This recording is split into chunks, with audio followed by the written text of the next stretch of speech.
Essays on Untouchables and Untouchability, Religious by Babasaheb Ambedkar. Chapter 1, Part 5. How can they end their social isolation? The one and the only way to end their social isolation is for the untouchables to establish kinship with and get themselves incorporated into another community which is free from the spirit of caste. The answer is quite simple, and yet not many will readily accept its validity. The reason is very few people realize the value and significance of kinship. Nevertheless, its value and significance are very great. Kinship and what it implies has been described by Professor Robertson Smith in the following terms. A kin was a group of persons whose lives were so bound up together in what must be called physical unity that they could be treated as pairs of one common life. The members of some kindred looked on themselves as one living whole, a single animated mass of blood, flesh, and bones of which no member could be touched without all the members suffering. The matter can be looked at from the point of view both of the individual as well as from that of the group. From the point of view of the group, kinship calls for a feeling that one is first and foremost a member of the group and not merely an individual. From the point of view of the individual, the advantages of this kinship with the group are no less and no different than those which accrue to a member of the family by reason of his membership to the family. Family life is characterized by paternal and parental tenderness.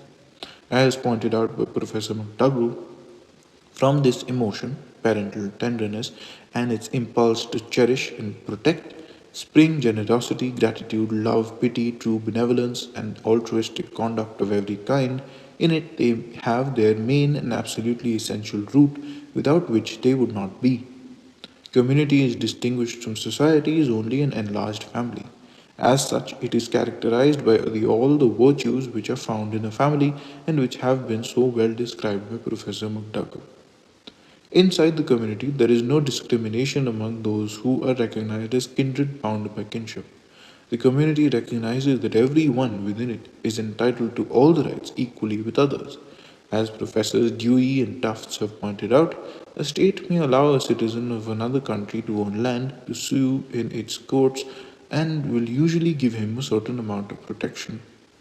But the first named rights are apt to be limited, and it is only a few years since Chief Justice Taney's dictum stated the existing legal theory of the United States to be that the Negro had no rights which the white man was bound to respect. Even where legal theory does not recognize race or other distinctions, it is often hard in practice for an alien to get justice. In primitive clans or family groups, this principle is in full force. Justice is a privilege which falls to a man as belonging to some group, not otherwise. The member of the clan or the household or the village community has a claim, but the stranger has nothing standing. It may be treated kindly as a guest, but he cannot demand justice at the hands of any group but his own. In this conception of rights within the group, we have the prototype of modern civil law. The dealing of clan with clan is a matter of war or negotiation, not of law, and the clanless man is an outlaw, in fact, as well as in name. Kinship makes the community take responsibility for vindicating the wrong done to a member. Blood flood, which objectively appears to be a savage method of avenging a wrong done to a member, is subjectively speaking a manifestation of sympathetic resentment by the members of the community for a wrong done to their fellow. This sympathetic resentment is a compound of tender emotion and anger, such as those which issue out of parental tenderness when it comes face to face with a wrong done to a child. It is kinship which generates this sympathetic resentment, this compound of tender emotion and anger. This is by no means small value to an individual. In the words of Professor McDougall, this intimate alliance between tender emotion and anger is of great importance for the social life of man, and the right understanding of its fundamental for a true theory of the moral sentiments. For the anger invoked in this way is the germ of all moral indignation, and on moral indignation, justice and the greater part of public law are in the main founded. It is kinship which generates generosity and invokes its moral indignation which is necessary to redress a wrong. Kinship is the will to enlist the support of the kindred community to meet the tyrannies and oppressions by the Hindus which today the untouchables have to bear single handed and alone. Kinship with another community is the best insurance which the untouchable can effect against Hindu tyranny and Hindu oppression. Anyone who takes into account the foregoing exposition of what kinship means and does should have no difficulty in accepting the proposition that to end their isolation, the untouchables must join another community which does not recognize caste. Kinship is the antithesis of isolation. For the untouchables, to establish kinship with another community is merely another name for ending their present state of isolation. Their isolation will never end so long as they remain Hindus. As Hindus, their isolation hits them from front as well as from behind.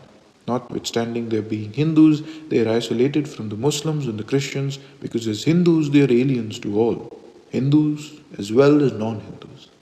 This isolation can end only in one way, and there is no other way. That way is for the untouchables to join some non Hindu community and thereby become its kith and kin. That this is not a meaningless move will be admitted by all those who know the disadvantages of isolation and the advantages of kinship. What are the consequences of isolation? Isolation means social segregation, social humiliation, social discrimination, and social injustice. Isolation means denial of protection, denial of justice, denial of opportunity. Isolation means want of sympathy, want of fellowship, and want of consideration. Nay, isolation means positive hatred and antipathy from the Hindus. By having kinship with another community, on the other hand, the untouchables will have within that community equal position, equal protection, and equal justice, will be able to draw upon its sympathy and its goodwill. This, I venture to say, is a complete answer to the question raised by the opponents. It shows that the untouchables can gain by conversion. It is, however, desirable to carry the matter further and dispose of another question which may be raised so far by the opponents of conversion. The question is, why is conversion necessary to establish kinship? The end.